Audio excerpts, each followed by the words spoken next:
first welcome a few of our special guests who are with us today. The sponsors are making a significant investment in the Girl Scouts movement. Ordinarily, we would say hold your applause, but I would say applause as you like as we list these people, but we're going to move through it.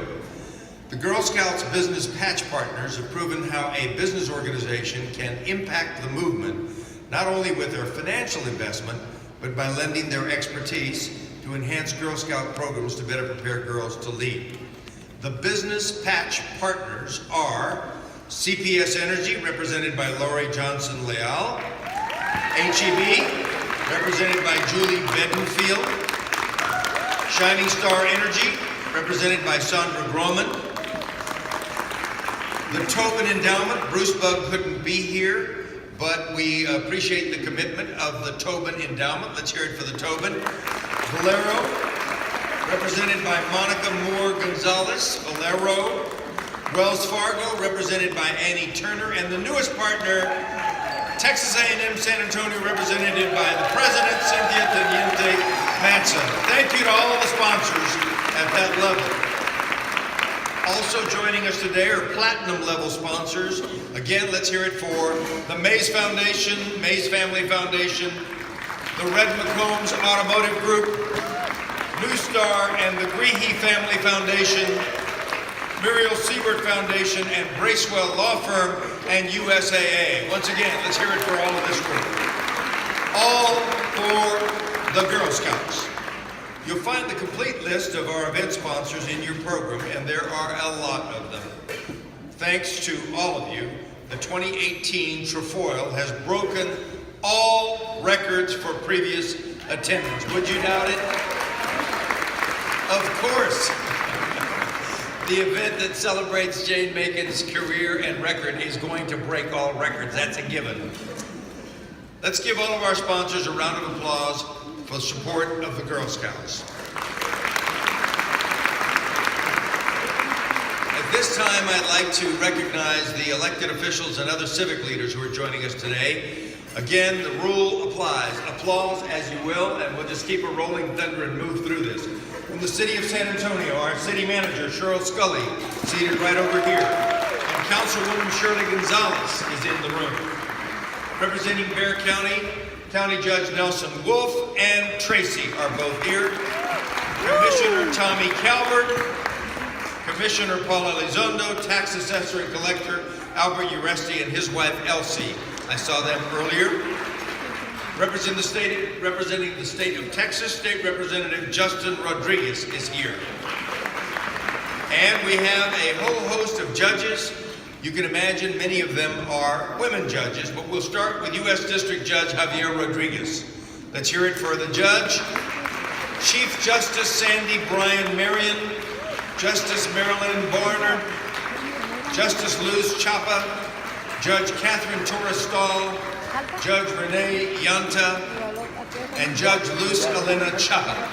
Let's hear it for all of the judges. A new U.S. attorney who has been on the job, she told me a moment ago, for 3 days, U.S. Marshal Susan Parmelo. Yay. Texas Public Safety Commissioner Cindy Leon, Honorable Rebecca Simmons. Are there any other elected officials present that we want to would be recognized? Please stand if you are, and let's clap for whoever those might be. Great.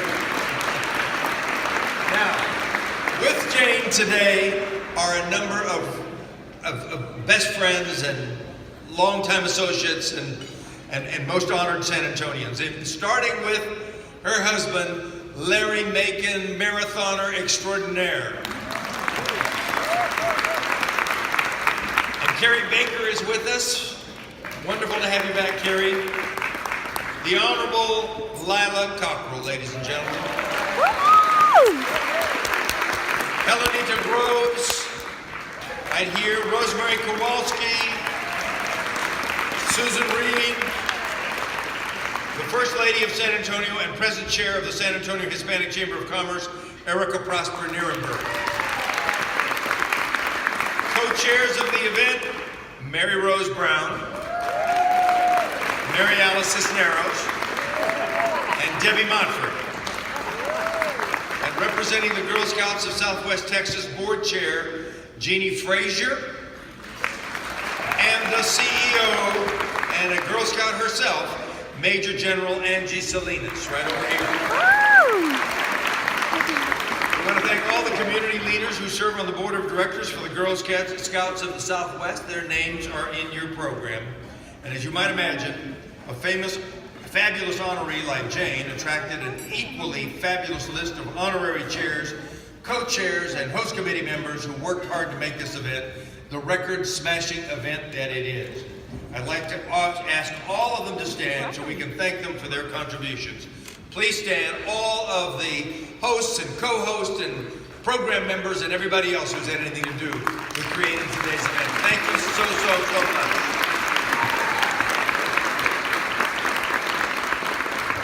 You know, Henry, Jane is notoriously late, and I finally figured out what the problem was.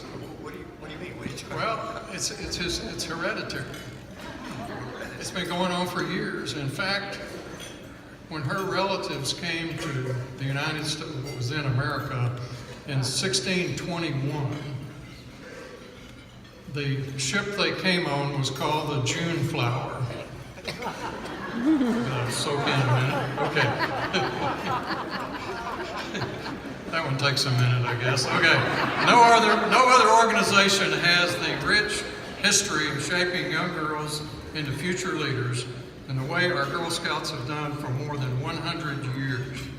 Girl Scouts unleashes the GIRL, go-getter, innovator, risk-taker, and leader in every girl, preparing her for a lifetime of leadership, from taking a nighttime hike under the stars to accepting a mission on the International Space Station. Girl Scouting speaks for itself. 2/3 of our nation's most accomplished women in public service, business, science, education, and the arts got their start in Girl Scouts. General Angie Salinas, the first Latina promoted to general in the Marine Corps, Semper Fi General, was a Girl Scout. So was Madeleine Albright, the first female U.S. Secretary of State, pictured with Jane and Larry, their buddies, on my left. 50 million Girl Scout alums have their own stories about how Girl Scouting has shaped their future. So at this time, if you please, I'd like to invite everyone in this room who was a Girl Scout at one time in their life to stand and be recognized. Girl Scouts, brownies.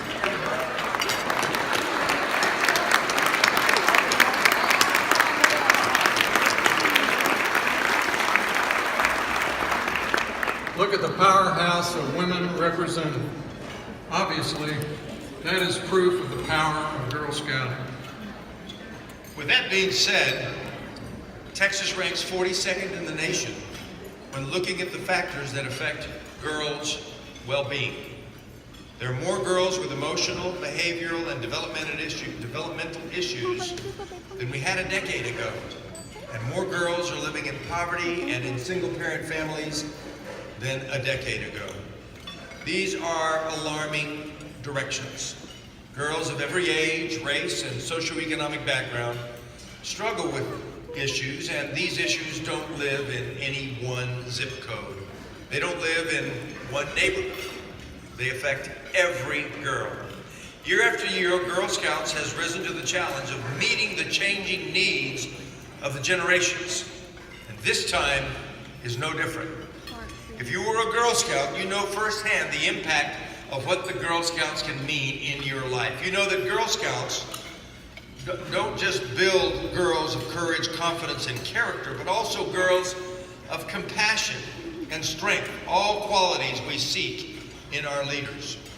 Now, please enjoy your meal and visit among yourselves, and we'll continue the program in a few minutes. Most importantly, thank you again for being here.